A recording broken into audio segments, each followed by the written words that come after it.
You know what the fuck it is? Aries and Andy, chewing the jerk. You know it's time to get this work. The real raw, gutter, uncut cocaine. No political corrections. Always sleep. Fuck being awoke. We discuss politics and jokes. Scribe, we lit. There's levels to this shit. Before you was sucking on your mama's tit. Aries Spears don't give a fuck. We talk about race a lot, racism, Sexism. Much love to my loyal bitch bag holders. Rollers, clip loaders. We got them in the folders. The whole world on our shoulders. Spears and Steinberg. Yeah. All right, y'all. We had an O Steve sent in to us by one of our regular listeners. I feel the Louis. He slept in late. He's getting up now. Why don't you fart when you're in your own house? I mean, it's not the same. My ass is sitting in the cushion that knows my ass. So there's a respect, a mutual bond. Frank Williams writes, yo, A&A, I gotta know, Steve, you and Andy are sitting courtside during an NBA playoff game, and you notice Jamie Foxx is singing the national anthem, and during the climax / closing of the song, instead of saying the land of the free, he sings, okay, I see where this is going. So Andy, you and I, what game are we watching? Let's say fuck it. We're in Phoenix. We're watching the Suns and they're playing The Warriors. The Warriors. And the land and of the free and the home of the O Steve.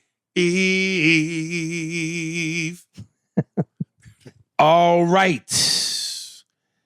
If my pipes had been warmed up better, I would have given a better rendition, but fuck it. First one is from Sir Lance. He writes, it's about damn time. Oh boy, where do I begin? First off, day one listener, third time emailer. Love the podcast. It's awesome to see how far you have come from the early days. Andy, Mr. GTA, this message is for you. Obama voice. Your podcast game in the past few months have been so much better. You speak with more conviction and more confidence. You've been standing on your ground and not flip-flopping on most topics. All right. I understand playing the opposite side of the fence of content purposes is necessary at times. Just don't apologize for it. Keep up the great work and keep throwing jokes at folks. Okay, can you bring Aries back into the room? Aries, it's been 15 years since I last seen your stand-up live. So how excited was I to hear Andy say that y'all are coming to Mic Drop in San Diego?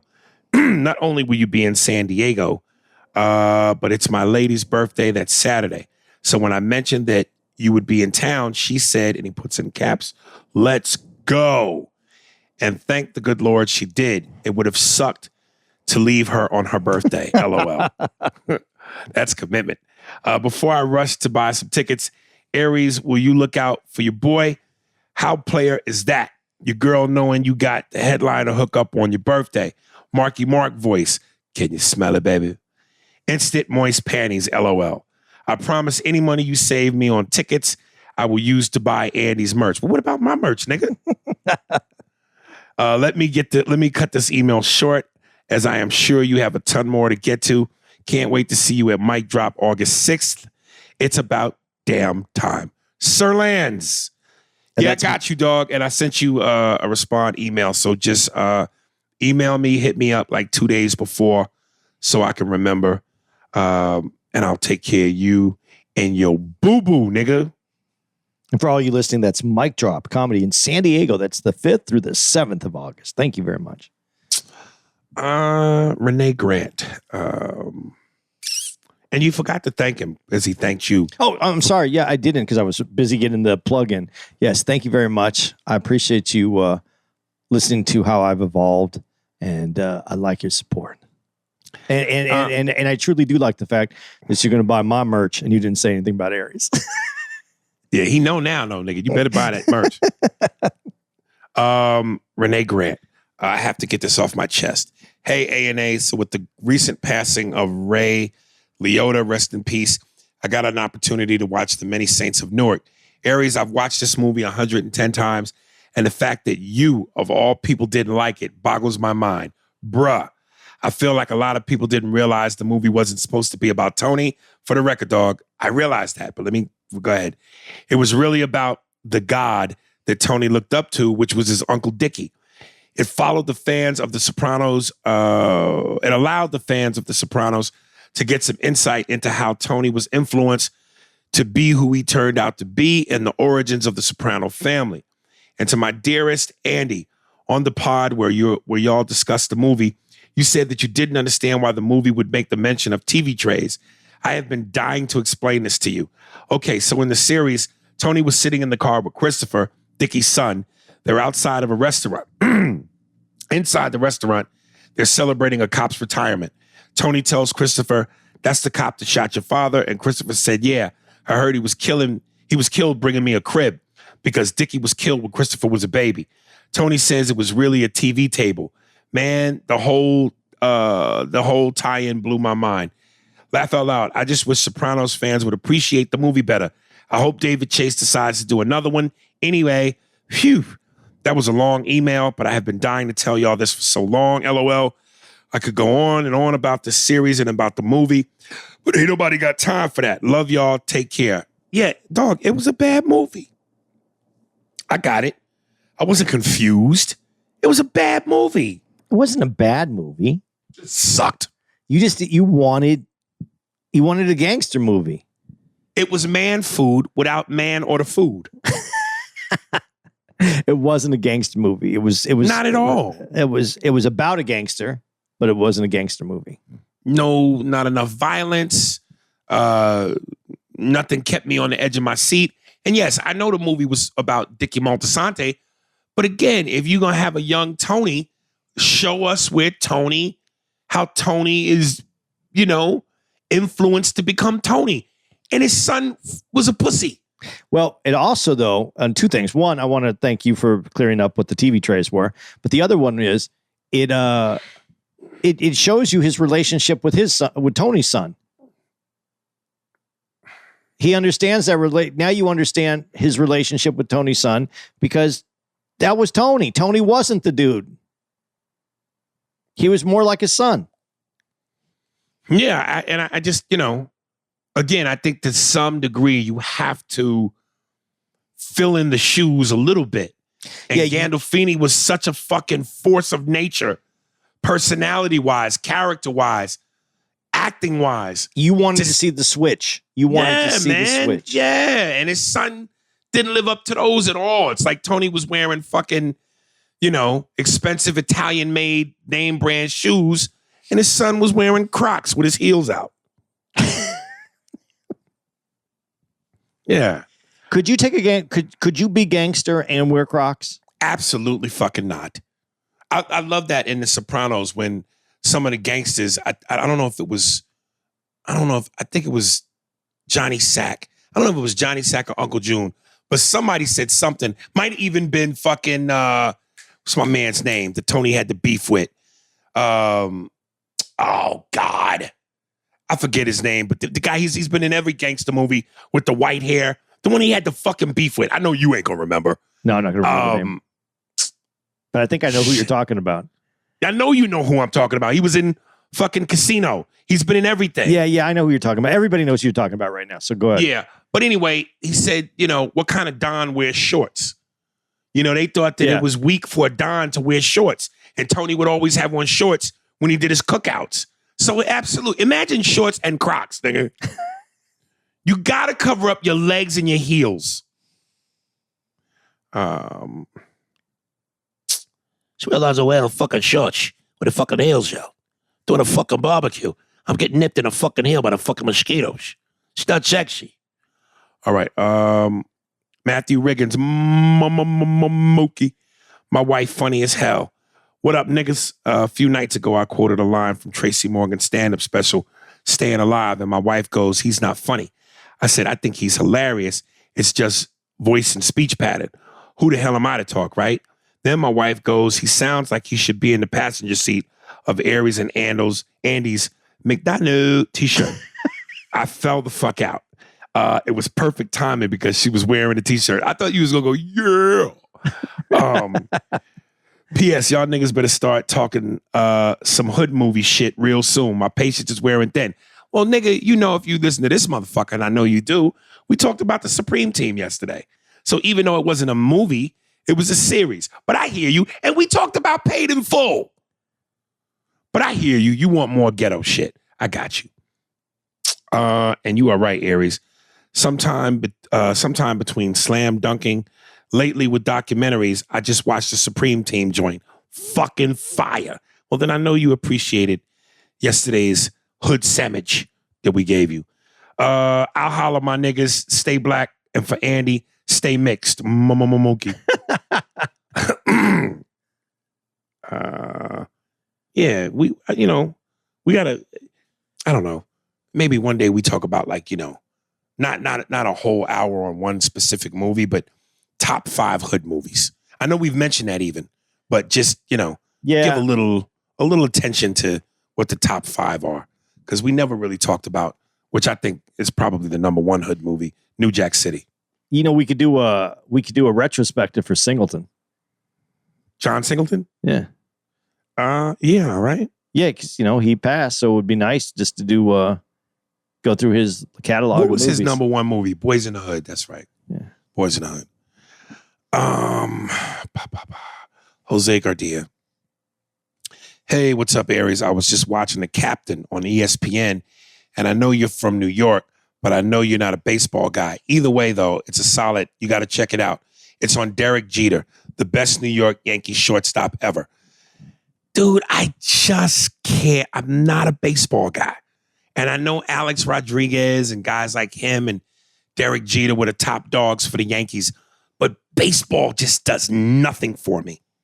Nothing. Dude, I would like to see it only because I heard that Jeter, like if he brought a chick home, he would give her a bag. Like if you go to an event, you get a bag full of shit. Like he would give her a bag like that with like a jersey. I thought you said a bat. No, a bag with maybe like a mini, like a jersey, like a Jeter bat, and maybe like a jersey like a and gift a hat. basket. Like he'd give her a bat. Yeah, he'd give her like that, like a thanks for being here kind of consolation that gift. is so lame. I want to know if it's true. I would love to find out if that's true. Oh, that is so lame, especially if the dick is weak. Dude, but yeah, but honestly, let me ask you this question though, since we got to this point. So do you think that like if you got so famous and you had so much money, do you think you care about your dick game, or do you think you just want to get off? Yes and no. I don't care about my dick game now. To be honest with you.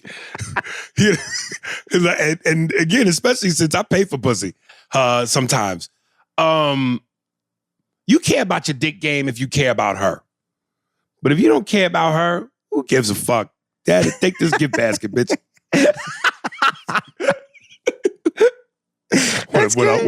with a box of hearts, chocolate hearts that says I'm sorry. Do you care? No. Oh, okay. There we go. I don't. I mean, I did when I was younger, because there was moments where when you're a young man and you're out there, you can get referrals. Yes. So yeah, you want to get a referral. You want the girl to tell her girlfriend or her girlfriend, or that girlfriend's girlfriend, how good it was, so that you can get the referral. Right. So you're out one night and and you're talking, that makes it, it's already done. But now, no. Here we go. Welcome to the I Don't Give a Fuck Boys Hour. From Brit. I believe this is a woman. Aries, first off, I really enjoy the podcast. If I had to name one thing that always makes me gut laugh, it's when you talk about how much you can't stand the Indian accent and you do that impersonation. I don't remember which episode it was, but you were talking about different accents and how blacks, you know what I'm going to get me? Pardon me, Britt, while I interrupt reading your email. I'm going to get me a chain, a neck chain, and the medallion is going to be an iced out bottle of Tums, but inside the medallion is real Tums.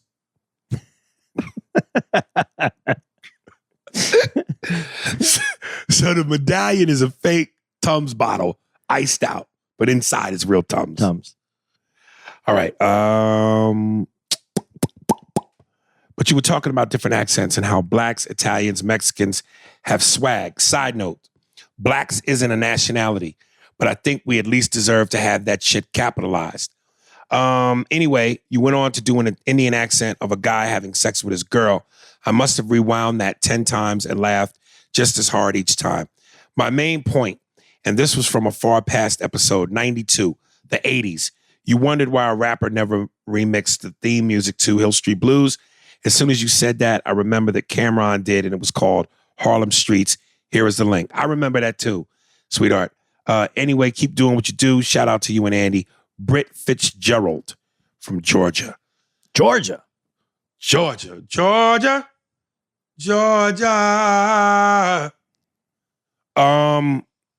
Yeah, man. Shit, thank you, Britt. I do remember that. And that was fire. That was fire.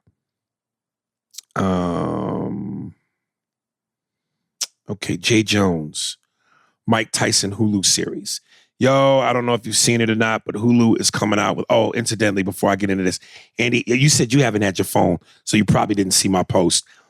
There's a great clip of Kenan Thompson on Mike Tyson's podcast. And yes, I did see this though. Did you see that? Because that was before. I saw it a few days before I went off. Yeah, we're. Go ahead. Mike referred to himself. He kept using the N-word, and Kenan kept saying, "Brother, you need to not use that word." And Mike got pissed at Kenan and was like, "I'm a nigga, man. If I ain't nothing else, I'm a nigga." And Kenan was like, "I don't see you as that, my brother. You are a king." And Mike said some shit that I went, as these young kids would say, "Yo, that's a bar." Like rap music. That's a bar, nigga. Mike hit him with, "Nigga, you don't know my shadow." And I said, "I'm stealing that. You don't know my shadow." But then Kenan, on some chess shit, checkmated Mike and said, "You can't have shadow without the light. See yourself in the light, my brother. You're a king. You're a god." I said, fucking checkmate. And the thing that was most impressive, you could tell Mike was agitated. Kenan didn't fucking flinch. That nigga did like white folks. He stood in front of that lion and said, "Hello, my name is, can we be friends?" That nigga didn't flinch. Dude, I honestly, when I saw that, I was like, Kenan's been in the wrong place for a long time, because to have those kind of balls in front of that dude, comedy ain't his game. He should go into tougher business. No, I'm saying I'm not going to take anything away from anything he's done. I'm just going to say give him something with some edge to it, because for him to do that, I was like, I had a sweat bead coming down my face when that was happening. And he stuck it out and stuck the landing. I was like, geez. But you have to think to yourself, is this, what are you going to do? He going to get up and hit me? That would be the worst thing for him to do, because it puts him right back in that crazy spotlight, right back in trouble with the law. So what is he really going to do? Unless you really disrespected him, you spit on him, you fucking made fun of his daughter, rest in peace. What is he really going to do? But at the same time... He risked the interview. He risked the interview. Yeah, but I would be more concerned with, fuck the interview. I don't want this nigga to put his hands on me. But again, I'm also going, what is he going to do? But still, it's Mike Tyson. Yeah. Yeah. You know, I just saw, because you said white folks, it's funny. I just saw this thing today, just a few minutes before we started this. There was a chimpanzee that was like 47 years old and wasn't eating anymore. Was passing away. It was at the final stage of its life. And then this, its former, from its past, had, it was a white dude that took care of it at one point in its life, and they had a connection. And this dude comes in and kind of lays down by this chimpanzee. This is an old chimpanzee now, and it didn't recognize him at first. Uh-oh. No, it turned out fine. But like you just said, this is Tyson. This is an older Tyson, a nicer Tyson. I don't give a fuck. When I saw that guy lean in, I was like, dude, I don't care if it's a 47-year-old chimpanzee or Still not. a fucking right. Yeah, it still has strength. And if it wants to give its final moments ripping your fucking face off, it can do it. Right. And so when you said that, though, and you're talking about an older Tyson, I don't care. It took balls for that old man to go in there and try to get this chimpanzee to remember him. And I'm not relating. I know I can't wait for the email that says I'm trying to relate Mike Tyson to a chimpanzee. I'm saying when something has that kind of power, that kind of strength, and we all have seen Mike go back sometimes, and you're sitting there when he gives you like, there was a moment where it didn't feel like Mike Tyson at home, Mike Tyson from the streets. If there's nothing else in this world that I am, I'm not going to. You can go look it up yourself and hear how he said it. There was a moment he even pointed to the guys off camera who I'm sure he obviously were white. He said, even to these white guys, I'm a nigga. There was a moment where it felt like old Mike Tyson. I'm sorry. Yeah. So I was nervous watching it. So no matter what you say, what is he going to do? That's the thing. I don't know what Mike's going to do. Right. I know what he has done. I know what he's been doing. And I know that what he has is always capable to happen today too. Right. So yeah, I was impressed with how he stood his ground and how he didn't change. He didn't it didn't fluster him. He still stayed in his moment, and he didn't change how he spoke to Tyson. I'm telling you, out of everybody I watched, and these everybody like, oh yeah, and you're this, and no one would ever say anything to Tyson that way. And then if Tyson flipped it on him, they would back down. Every interview, everybody I ever saw, everybody's kind of went, oh, it's Tyson. I didn't get that from Keenan, man. I'm telling you. And I'm telling you, I can't help but believe, to a degree, Mike respected that. I think he did. And when he said, because listen, if Keenan hadn't said, you can't have you can't have shadow without light. Mike saying, you don't know my shadow, nigga, trumped it. That's the end of it. Because, and I went, wow, you don't know my shadow. Like, even though I'm a different person, I'm trying to be better. I'm trying to evolve. My shadow comes with a history. My shadow is dangerous, and it stays with me. But then when that nigga said, you can't have shadow without light, I think Mike even went, even though he didn't say it, I think Mike went, damn. And it made him go, okay. This nigga, okay. Man, badass moment. But anyway, let me read this. I don't know. Mike Tyson, based off the trailer, it looks dope, and the actors look pretty good from the cutscenes. Hopefully, you watch it before you see this question. So, with that being said, what's your expectations based off the trailer, or do you think they'll cover everything, or possibly have to make it a second season? Then, if so, will it be more of his past, or do you think they'll eventually add his career success after boxing, like the comedy roast, his podcast, and the movies he's done over the past 10 years? But all right, Aries, I'm definitely going to have to give my Hulu my $10. So hopefully you guys don't need a lot of money. I think everybody is starting to take a page out of Winning Time's book. And I don't know that everybody can pull that off. I think, we've, like anything else, we've heard all the things about Jordan. Cut from his high school team, blah, blah, blah, blah. We've heard that. We've heard everything about Mike Tyson so far. Are we going to see anything new? I doubt it. But Mike is such a polarizing, captivating figure. Why not? Watch it. I don't know that this is a series past, one season. And I don't know that it's as interesting to make a series about the new Mike Tyson. Because, trauma, drama, anarchy, mayhem, that's great television. A motherfucker doing well isn't as interesting. So I don't know. Plus, again, when this Jamie Foxx movie drops, this is obviously going to be a bigger deal. So I'm going to check it out because it's Tyson. But, I don't know about a second season. Yeah, I think that there's a story between between boxing and going and getting the movies, starting in the movies, starting his one-man show. I think there's a movie in there because the transition for him was not easy. And so the transition is, I think, would be a great story. I don't know. I don't know what it's going to be, but A series worthy though? yeah, I think there's a lot that went in there because he went through bankruptcy. He went from having a few roles to having roles picked up and taken away from him. I don't know. Going broke that's a different fight, man. I think I would like to know more of that, and what made him. There's something too at the end of his boxing career when he isn't the same Mike, dude. That same Mike is in him, but he didn't want it out. He wanted a different. I don't know. There's something in there that It's like Bruce Banner trying to contain the Hulk. Yeah, exactly. There's something in there that I think there's a story in there.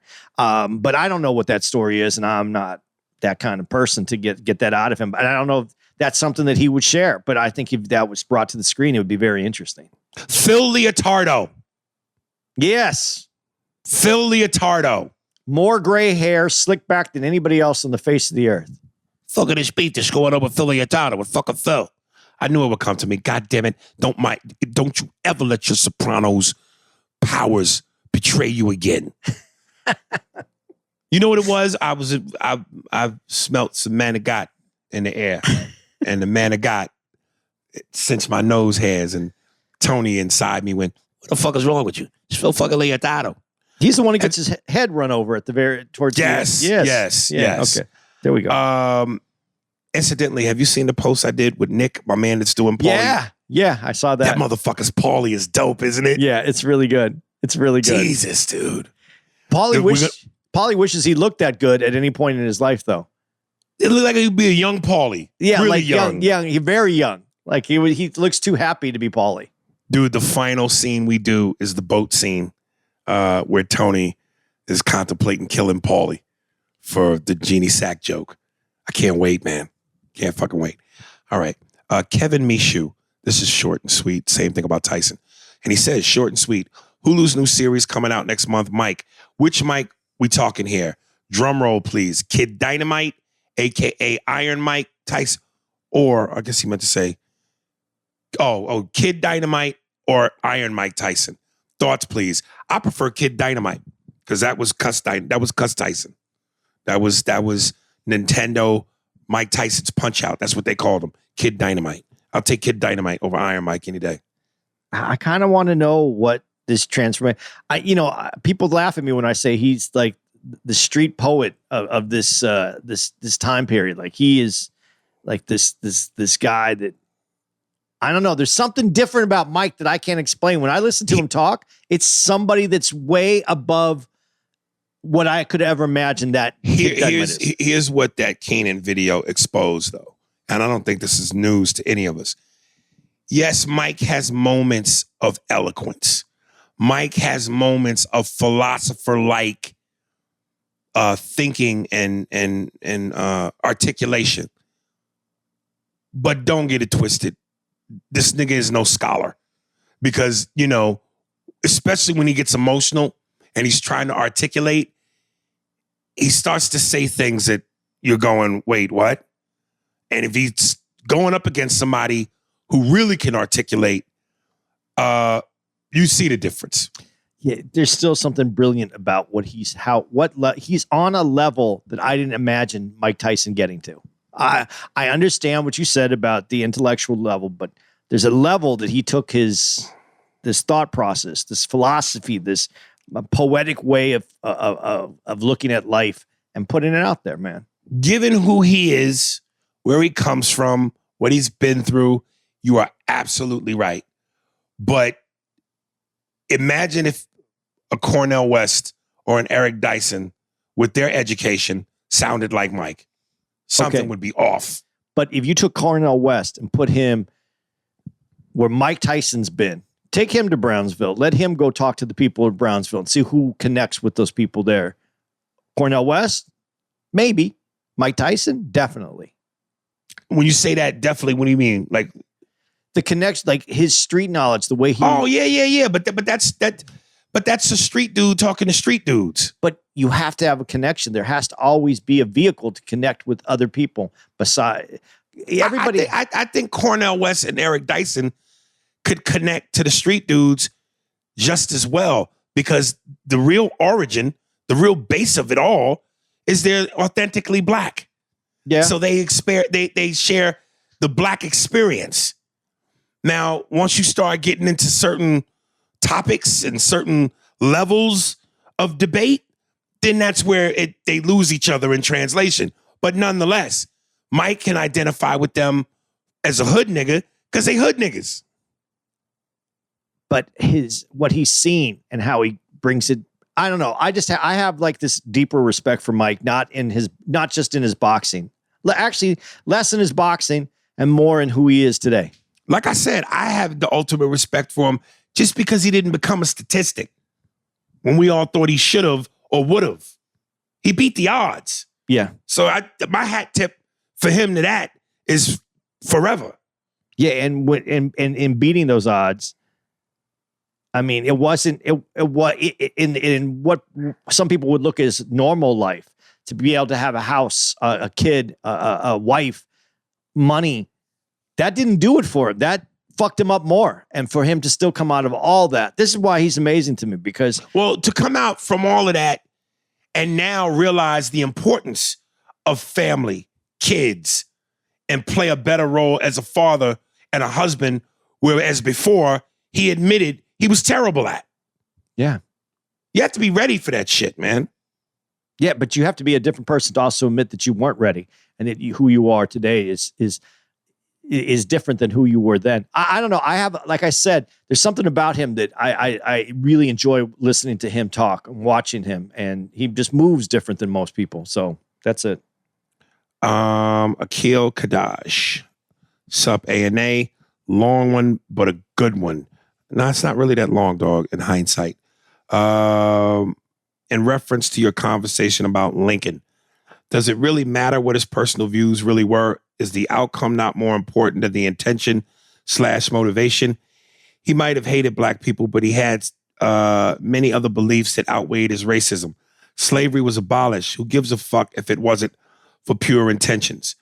We can take it to Obama, as many already believe the idea that he was made president strategically by the powers that be, maybe to appease minorities, maybe to change international opinions, maybe even to set up the coming Trump era. Whatever the true intentions, does it really matter? At the bare minimum, the inspiration for young black people around the world to see someone that looked like them be president of the country, in a world where they can even see themselves as president of a book club.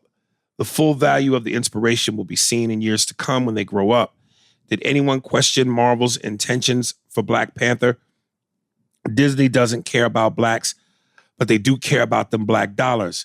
The whole MJ and LBJ thing, if tomorrow we find out LeBron only did philanthropy for his personal image, does it negate all the positive outcomes? If TMZ exposed Gemma Star as a racist, as a PR move, she throws the pussy at Aries, are dodging it like George Bush and shoes, or talking straight to the face with a smile like Chris Rock. Ooh, Jesus. Ooh, I'm so thank God I'm sitting down. Because if I was standing up when I read that, I'd be on my back. I'd fainted like a motherfucker. My head got light. Just to push that a bit further, if you gave that stallion an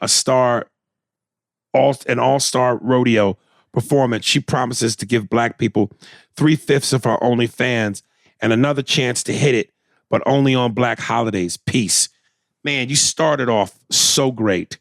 And then at the end, everybody died. Just like everybody in the fucking minivan went over the cliff and explosion. Oh, goodness. Where do I start here? First off, before I get into anything, dude, have you seen the new fucking trailer for Black Panther? No.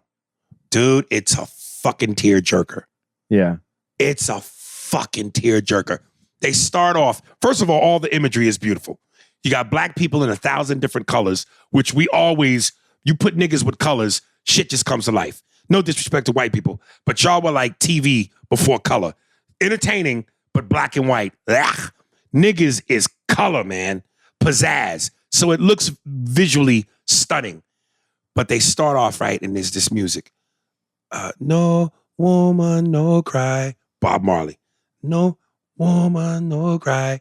These images of the funeral of obviously T'Challa. Then as it starts to amp up with the action, it goes from no woman, no cry and bleeds into Kendrick Lamar's everything gonna be all right. And it's the message of, even though T'Challa's gone, everything's gonna be all right. They show his image on mural on a building, and the only thing they show, you don't know, most people assume his sister Shuri is taking over as Black Panther because they show the last image is of someone in a Black Panther suit. You see a skinny leg and a skinny arm. Here's where I think they're trying to fool us. Could it be his sister Shuri? Maybe. But they also show her pregnant, giving birth underneath the water. I think she gives birth to a son. They do one of those whatever years later, he's a teenager. He's Black Panther. He's taken over as Black Panther as a teenage boy. Either way, I'm not mad at it. If it's her, I'm not mad at it. If it's a teenage boy, the boy in me, the man in me, ain't mad at that, certainly, because that means now we're going into more man food for men on the third one. But dude, I'm telling you, tearjerker, man. Tearjerker. You got to see it. I'll look it up. Yeah, no, I haven't seen it. Now let's get to the business. Listen, Akil, I understand where you're coming from when you say it shouldn't matter.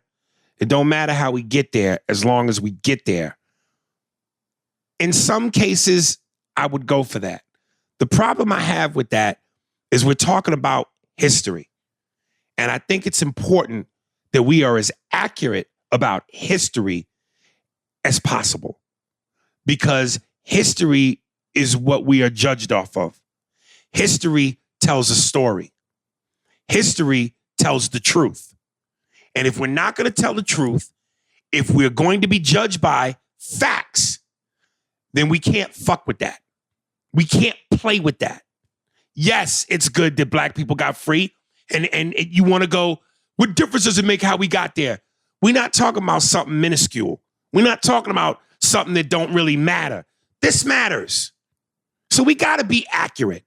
You know, it's the same reason why, you know, they want to tear down. And I know Andy's point has always been, let's not remove history for the same reasons. It tells a story. It's important. You need to know it. But the same way that the lie is these so-called Confederate statues are the story that's being told, or the narrative that's being pushed, is these were great Southern heroes. Hence the pride for Southerners and the Confederate flag, when really they were slave owners. They were slave owners. And, you know, they took part and benefited financially from slavery and everything that came with slavery. So let's tear them down instead of this narrative of making them heroes, which they were not. And I know that we'll have Tim on to talk about Lincoln, and I look forward to that.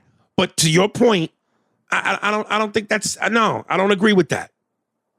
You know, you look at Obama. I'm sorry, Andy. No, go ahead. Go ahead. I want you to finish. And you bring up the Obama thing. And you said, whatever the true intentions, does it really matter? Same thing. Whatever the true intentions are, does it really matter? At the bare minimum, the inspiration for young black people around the world to see someone they looked up to as president of the country in a world where they can see themselves. And yes, that's a good thing that they can see themselves at that. They should be able to see themselves at that. But let's not downplay the importance of his presidency, again, as it was just some sort of symbolism, especially when, to his credit, he represented more than a symbol. He did a great job. He did things that are factual. So let's not. No, I don't want to. No, I'm not. I'm not brushing that under the rug. Okay. To his point, does it make a difference? And to Aries' point, I do think it makes a difference. I think it makes a difference because we should. Our history has truth and fairy tales blended in, and I think America has to be honest about what its history is. Because it's based on our history is based on a lie. So we need to get more factual as we go forward. And this is why this is happening, is because we don't know what the truth is about a lot of different things because it's been written with a happy fairy tale-esque way of describing our history. Now, all history is always written by the winners. And so all history has a slant. I'm not going to say that all history is true. But it should be close to the truth. At least today, it should be close to the truth. So I agree that I agree with Aries more than you on this. I do disagree with Aries' thoughts. And I'm, like I said, and Aries already referred to Tim being on the podcast so we can have this conversation in an intelligent way because I was not suited for that conversation. But I do feel that there is a way to have this conversation. And we should get to, we have the ability to get to some truths. We're not all going to agree and we're not all going to understand every intention, but I do think to get to some kind of truth so that we can have a better conversation, I think is important. What Aries said about Obama, yeah, it's there. You can go and say a lot of that other things are important as well. But as Aries said, the truth of what his accomplishments are cannot be overlooked as well. So yeah, truth is important in this. But I understand what you said. The outcome is what's important. So do you accept the outcome? Yes, let's accept the outcome and embrace it, but you can still have a factual reason for why things happen. So I don't feel that there's anything wrong with that. But when you take our Declaration of Independence and it says all men were created equal, and we start off with slavery, which could have been ended at that time. And there's a lot of reasons why it isn't. And it has a lot to do with what we're going to learn from speaking about Lincoln. Yeah, I think we're based on, we base this and we've taught this in school, and it's a fairy tale because we know that the starting line with all men are created equal was a fairy tale because they knew perfectly well that they weren't honoring what they wrote and who fought for the independence of this country. So yeah, I think we do. We owe it to each other to have conversations and try to get to a factual state where we can at least have disagreements, but an educated way of disagreeing with one another. So, and for the record, even if Gemma was an extreme racist and she rolled my dick while burning a cross on my chest, I would do it. But would you be doing it for independence? To his point, I don't give a fuck how I get there. As long as I get there. She could ride my dick and call me nigga wearing a Klan uniform with a burning cross embedded in my chest. All right, here, let me ask you this question then. She calls you. She Yes. said, Aries? She wouldn't say that. She'd go, nigga. I'm willing to have to let you rough me up there for your whatever amount of time that you're going to go. But you got to give up comedy for 2 years. I'm going to make sure I write every joke down. So that when I revisit and open that shoebox, I got it all on paper. You're going to come back like Dave with 2 specials. Boom, boom. Right. Are you kidding me? Oh, goodness.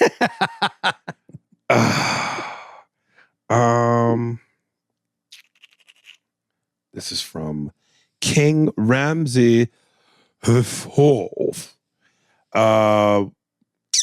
What's up, guys? I wonder if I read this. I don't think so. All right. What's up, boys? What's up, guys? Thanks for reading my email on episode 381. Aries, watch the boys. They're so you know what? Fuck that. We own the city, and the boys are on my to-do list for the next month. All right. They're so fucking depraved. It makes no sense. But it's seriously a great watch. Don't watch P-Valley, though, because there's quite a few scenes where even my wife became uncomfortable. Thank you, brother. Thank you for sharing that with me. Short email. I would just like to know when might y'all be in Birmingham, Alabama area.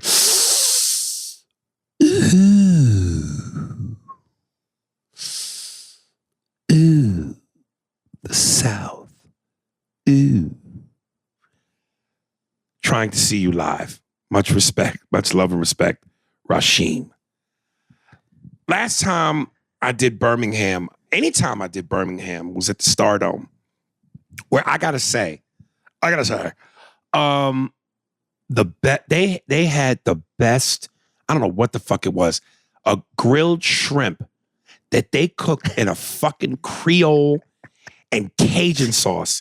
Andy, when I tell you, you wasn't supposed to because the Creole sauce was drenched in butter and oil. A goddamn soup. It could have been a goddamn soup. This shrimp to die for. But yeah, I don't think the owner of the club has had me back because he used to charge the comics for drinks and food, which to me is just tacky. It's tacky. So I haven't been there since I complained about, nigga, why are you charging me for shrimp?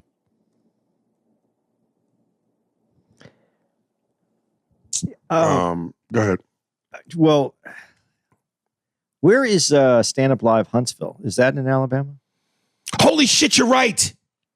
You're right. That's as close as we've been to right. That's Alabama. Yeah, that's as close. That's probably the only place we're going to end up going for the next little bit. So there you go. If you want to see us in Alabama, it'll have to be at Stand Up Live at Huntsville because your man don't do Stardome no more. I don't know how far away it is, but I like that Huntsville club. I actually... Yeah, that wasn't a bad experience. The crowds were really nice. I didn't know what to expect. And next time I go... Everybody had their teeth. Everybody, I'm going to tell you, Huntsville, this is some of the smartest people I met in a long time. I mean, they're smart people. Yeah. It's one of those cities where people come out and you tell jokes and they get them. If retards are the new smart, Huntsville. No, I'm joking. I'm fucking with y'all. You know I don't feel that way. Put some respect on my name. I'm talking to all three of y'all. I ain't gonna say it no more. I'm sorry I had to do that because when I said I ain't gonna do Stardome no more, it made me think of Birdman. No more.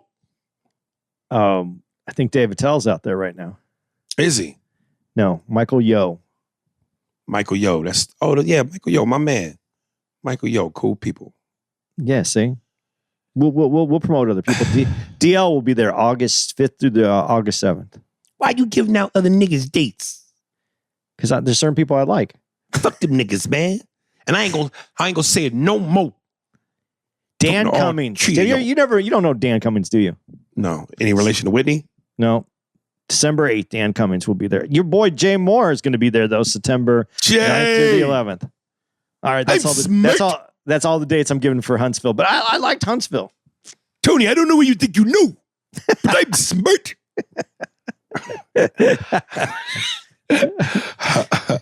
Great, man, that Harvey fucking Keitel. Jesus. There's out of all the people, I mean, I've hung out with a lot of people because of you and through you. But that, besides Drink Champs, hanging out with him and doing another podcast with him is something I'd really look forward to. Oh, man, I told, but that's right. I asked him on the set of the Paul Rodriguez movie. He said he doesn't do the podcast no more. But I would love him to do ours, man. He's just so yeah. Dude, he's so fun to hang out with, man. Yeah, man. I mean, it really. Listen, if drugs don't kill you, they certainly humble the fuck out of you. And they can make you an open book, and he seems very open to talking about anything. Absolutely. He's such a.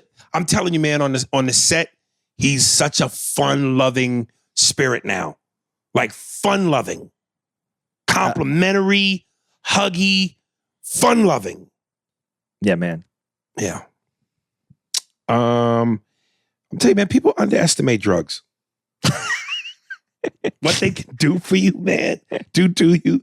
They really underestimate drugs. Drugs were invented to help us. We just don't know how to use things to help us the right way. We abuse the privilege. Yeah. Anthony N, last pod.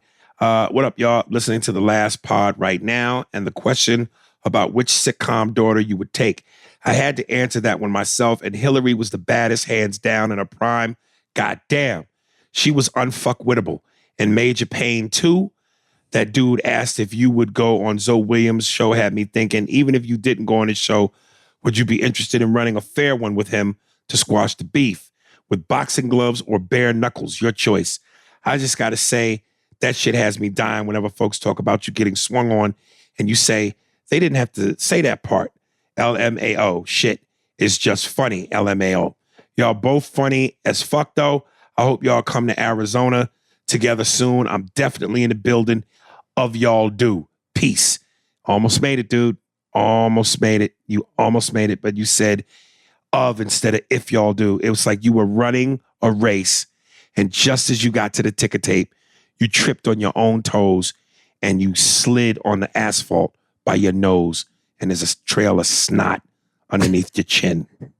But if you trip that late in the finish line, you still cross the finish line. It don't matter how you get there, as long as you get there. Yeah, see, he got there. Yeah, we don't have an Arizona date though right now, do we? No, not yet. But we booked up for the rest of this year, so I'm sure Arizona will be coming in 20 Jordan. There you go. Is that it? Is that what we got? Nah, nigga, we still got 15 minutes. Are you sure? Yeah. Okay. Yeah. We started late, remember? 41. Yeah. Yeah. It's 10 minutes. 10 minutes. Okay. Is it 10 minutes? Oh, 10 minutes. William Johnson. Why he say that? A&A, how y'all doing? For that bitch ass nigga to think he funny, don't you ever in your life disrespect Aries or Andy by mentioning that nigga from the 5150 show. That shit is old and whack as shit. Whoever want to rumble with A&A got to see me and all my people first. Period, point blank. Don't you ever play the greats and soon to be great. Keep it simple and classy. Thank you, William. Matter of fact, go recruit our boy. Oh, here he come. Watch out, girls. He'll beat you up. Oh, here he come. He's a woman beater. Get Ronald Williams, nigga, and let them motherfuckers know.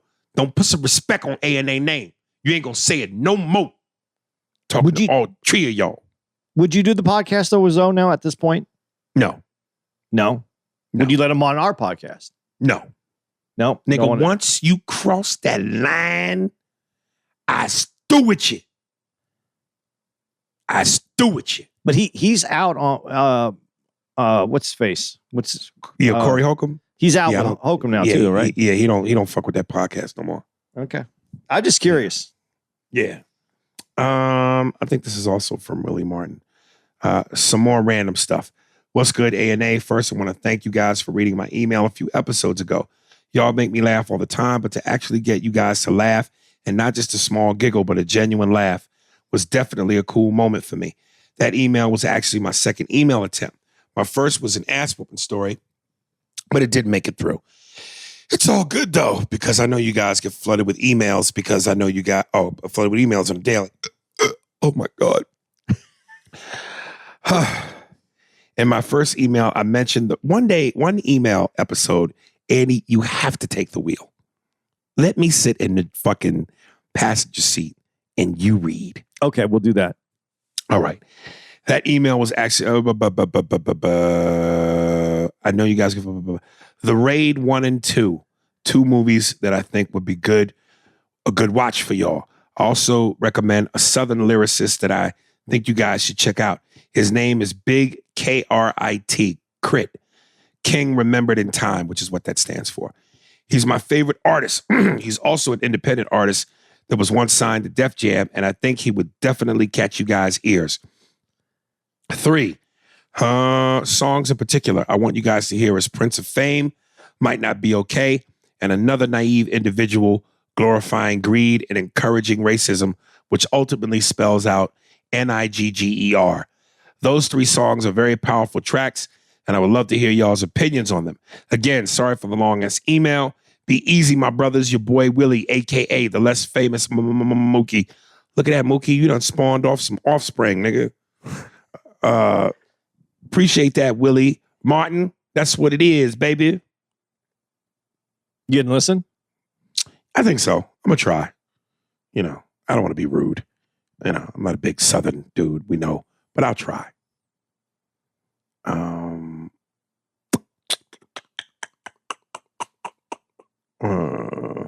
Miles Crawley. Amen response. What's good, Aries and Andy? I listened to the Amen episode and I just wanted to share some of my thoughts. I'm 29 years old and I've been a Pentecostal Christian my entire life. I currently don't belong to any church, but I am on the more spiritual side of my faith.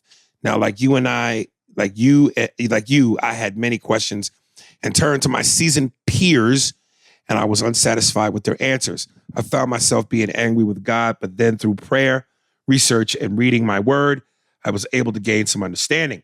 I've learned that God is not a superhero. Here is where, like you said, as a Christian, should include in our sermons that shit does happen. I know this already. That's why I pray for this protection. His mercy is love. The world is cruel, and I just can't help but thank God for keeping me and my loved ones safe. Things do happen. I lost so many people this year. I told God I just don't understand. I even quoted you and said, make this make sense to me. Some things are just not meant to be understood, but I believe that there will be a day where all my questions will be answered. I cannot speak for God and why some things are allowed to happen, but I will not question it. We all have to go eventually. Some go easy and some go brutal. All I can do is pray they made it into heaven or whatever afterlife their faith believes in. With any religion, the first step is believing. If you don't want to believe, that's fine, but I pray that you find your way. I always respected you for always being respectful when engaging Christians, even when some gave you every reason not to. Some of us are just ignorant niggas. Ha ha. Lastly, I wanted to talk about free will, but I fear that my email is long enough. I'm currently typing another email discussing my thought on the matter. If this email isn't read, I will send it again. You said my name on one of the Insta clips, so I feel like I'm a part of a loyal email club. Keep being the #1 podcast, Big Miles. Let me ask you this question, Andy, because a lot of people said that they felt that, for lack of better words, we ate that guy alive, the Reverend. He didn't give us any pushback. He wasn't fire and brimstone, typical black. Good Lord, and the Lord say, good, yes, Jesus, which would have been more entertaining. But if somebody would have been a little bit more fiery in terms of their personality and gave us some pushback, maybe the outcome would have been a little bit more exciting. That being said, if we had a guy like that, would you be opposed to a round 2? No, not at all. I think we even kind of, after we heard the episode, me and you even looked at each other and goes, not that he was bad. It was just that I think we went deeper than he thought we were ready to go, maybe. Right. And I just feel like there's a lot out there like I would love for someone to give me a way for me to see it different than I do already. I would love for someone to do that to me, or to give me a sounding board that I went, all right, I like that you said that. Let me see how I can, but I didn't get that. So yeah, I would love that. I hope this is why even as much as Brother Rizza Islam, as much as I think some of what he says is canned, is ready to go, like he has it ready to go, like so that he doesn't have to. He answers a question without answering the question. But some of that is like I feel comes at you harder, and it is more like you said, not just entertaining, but I feel has you questioning yourself, or that you're at least in there thinking. I do agree with the audience. I don't think that we got a lot of that. So yeah, definitely I would do a round 2. What, you got somebody? No, I don't. But if I did, and they definitely were fire and brimstone, I would love to do a round 2. I'm just concerned that I'd have to ask the same questions, and I wouldn't want to be boring or do that and make people go, but you asked this. But we didn't get an answer. Right. There it is. That would be the the motivation for me to go, yeah, I'm going to ask the same question again. Yeah, I think it's worthwhile. Maybe it's not California that we need to be. Maybe it's the South. Maybe it's somewhere where we have someone that, you know, I just want something that has more to it. Like, I want to question myself. I'm a preacher from the South. So when you summon me, I come up out the river eating catfish, live catfish in my mouth. Yeah, I just like some of those the Southern pastors, man. They just have a different way of relating to you. White or black? White or black? Either one. The Southern dudes have something about them. The way that they talk about it's not. They don't even say Jesus the same way. White or black doesn't say Jesus the same way. Jesus, I say Jesus. That kind of shit. Yeah, that's kind of what I was hoping for, though, a little bit. You know. Dude, I really hope they don't fuck me on this fucking Paul Rodriguez movie, dude. Because the Reverend I'm playing, I am a con man, hustling, cussing, cocaine snorting, fornicating Reverend, dude. And the scene where I'm in the church doing my shit, the choir scene, I got to tell you, let me give you a spoiler. So I said, yo, y'all got to get me a real choir. If to make this pop, they're going to give me a real choir. So they got me a real choir. So the choir starts out. Give yourself to Jesus. Some. Give yourself to Jesus. So they singing a real spiritual gospel song. So I walk in the frame and I go, yeah, enough of that shit. Knock that shit off. So then I go, you know, before we begin, I always like to dedicate a little hymn to him. So church, I need you to bag me up. And I go, God is good. And they do exactly as I do. God is good. I say, God is good. Do the same thing. Show live, all the time. And then I go, I say. And I do this little dance. And they do the same thing. I go, that cocksucking motherfucker show is good. And they do the same thing. Cut to the church, nigga. Jaws dropped, eyes. Nigga, I'm telling you, I was on one. So I hope they don't fuck me and cut that out or do that wrong. Because I'm telling you, no one knew I was going to do it. And Paul was there that day. And when I did it and he saw that, he fucking stood up and damn it threw his hat to the ground. So I hope they don't fuck me on this, man. I hope not either. Those are the clips that get used to people to come see the movie. Dude. I also did this one thing where I at one point I talk about, now you may notice at this time a lot of my parishioners walking around the church with the collection plates. But what you will also notice is that we have implemented credit card readers. That's right, not just the Lord, but myself, Willie Dollars, am accepting MasterCard, Visa, Diners Express, Discover, PayPal, Apple Pay, Cash App, and then I grab my nuts and I go, and sex from men and women. Dude, I'm telling you, I murdered it. But anyway, real quick, did you know somebody, Anthony, our guy that does the social media, YouTube took down the Brother Islam interview. They really are shutting this nigga down. Which makes me go, is there any truth to what he's saying? Or they're just going, nigga, you being irresponsible. But they took our clip down, our interview. Wow. Yeah. And it was an honest interview. It wasn't like he just got to run roughshod and say shit. We did talk to him. That is a little, well, you know what though? It's just him.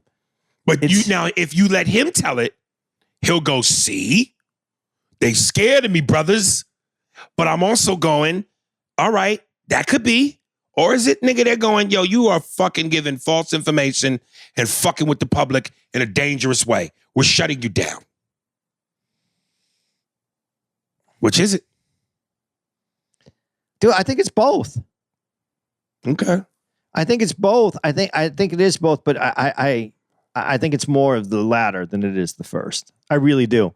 I don't think that they're scared of him because outside, I mean, If I walk down the street, normal street, let's say we even go to one of your shows, so it's black and white, it's mixed, and I say Brother Rizza Islam, how many people in the audience going to know who Brother Rizza Islam is? All the niggas with bow ties.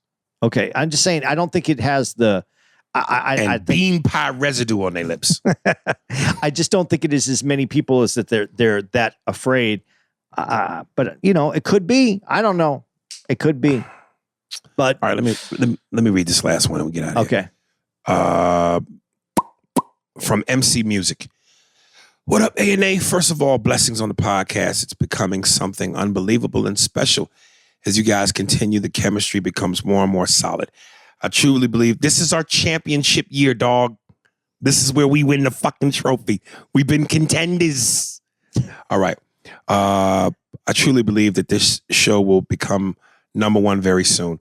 Okay, so Pastor Charles had his chance to help so many people, and I truly believe he did not prepare or connect with God enough to get the message or answer your questions with substance. He seemed more of a listener than a provider of the gospel. I understand people express their views differently, but when you're dealing with saving souls, there's no room for errors. To me, it seemed as both you and Andy were prepared for a heavyweight fight, and what you got was an exhibition. There was moments when Aries laid the ground for a historic message, and it just seemed to not be returned with the same level of understanding. I'm not knocking down the pastor. I simply believe that this was a missed opportunity to heal some people with the truth, and it fell short. I still believe the try was worth more than any other bullshit on the podcast world today. So I thank you for going to the gut with these topics. I lost my child, so I was kind of hanging to the questions Aries was asking, and I just found myself screaming at the radio like, is that all you got? Like Denzel on Training Day. What you think Mike Ives are going to help you? Huh? Where are your witnesses, Jake? You got no witnesses. You think my guys are going to help you? Smiley? Huh? With that said, I'm glad y'all took it there. Hopefully you get another chance to ask more questions on this again. Peace, love, MC, NMC, and enemy. Oh, ENEMEE. How would the fuck you pronounce that? Enemy. Yeah, man, I tell you the thing that annoyed me the most was after I would say some shit, waiting for the brimstone to come, and he just went, I hear you. I understand. Like, nigga, that's it. You hear me and you understand. Like, that was the point that was fucking me up. Like, I'm damn, nigga, what? So, first of all, before I say anything, I just want to say, I'm sorry for your loss of your child. Oh shit, that too. Yeah. I felt like I think they summed it up. I don't think he was prepared necessarily for us. I think his son knew who we were, listens to the podcast. I don't think that he listened to us enough and maybe thought we were going to come at it in maybe a funnier way or a way that he could have been part of it in a kind way, because he was a very kind person. He was very kind. Like when he said, I hear you, I understand you. But we wanted someone, we were looking for something a little different. Again, it's not a knock on him. I just think we came in this. We've talked about this before. We've talked about it on the podcast, and we have I don't want to say an agenda, but we have an agenda to try to connect with understanding what either this God, this Savior, this entity, what it is, and we're actually looking for the truth. And sometimes I don't think people understand that just because you're a comic doesn't mean that our idea isn't always just based on a joke. We're actually desperately looking for the answer to what this is that has us on this rock. And that's it. And to my point, if God is everything that he said he is, wouldn't he have equipped him ready for battle? You're representing the most powerful entity on the planet. You're his, for lack of better words, his son. Whatever your role is to him as a reverend, wouldn't he make sure you're equipped? Well, maybe it's because, and I'm just going to go off of a more spiritual idea of it. Maybe he wasn't equipped and maybe he wasn't armed with it because he isn't the person we're supposed to be talking to. Maybe we haven't got to the person that needs to speak to this podcast. To be continued. Give out the dates. Dates, ladies and gentlemen. You're listening to this again on the 28th, and that's when we're our first night at the Comedy Zone, Charlotte. Bang, bang, bang, Charlotte, North Carolina Comedy Zone, where we will be performing that Bang, weekend. bang, bang. I just got that. After that, we're going to be in San Diego at the Mic Drop Comedy Club in San Diego. That is August 5th through the 7th. I will have a one night only Andy Steinberg on stage by myself on the 4th. If you want to check that out, hit me up. I'll leave you some tickets. Otherwise, the 5th through the 7th, Aries and I are together there. Then we're going to be in Chicago, in Schaumburg, the Chicago Improv, August 11th through the 14th. Then the 18th to the 20th, Stress Factory in Bridgeport, Connecticut. That is the Stress Factory. I'm excited to go back there. I've heard nothing but how great that club is becoming. And then got a week off, and then we're in September 1st through the 4th. We'll be at Cap City in Austin, Texas, followed by the 8th through the 11th of September at the Addison Improv in Dallas, followed by the 16th through the 18th back at a club that I'm excited to be at, Spokane Comedy Club in Washington. What do you got? Which one is that? Spokane. That's the one that's next We to just did Tacoma. Yeah, the one in Spokane is the one that has the little bar with the little arcade, and Right. Okay. So there's okay. All right. From Brittany Dunn, artist name Smiley B. Song is called Old School. Instagram at SMILEY, the letter B, the number 1. Twitter at All Smiles, ALLSMILEZ 105. Facebook, Smiley B609, SMILEY, the letter B, the number 609. Nigga, that is it. Yes, Lord. The Lord. Oh, Jesus, praise. there you go. Nigga got to eat some catfish. Spears and Steinberg. Thanks for listening to the Spears and Steinberg podcast. If you'd like to know who's responsible for this shit, it was hosted by Ari Spears and Andy Steinberg, produced by Steve Merrick and Anthony Holmes, executive producer, Big Papa, Robert Kelly, and Matt Kleinschmidt for the Laugh Button podcast. For more information on where to find us on the internet, visit SpearsburgPod.com.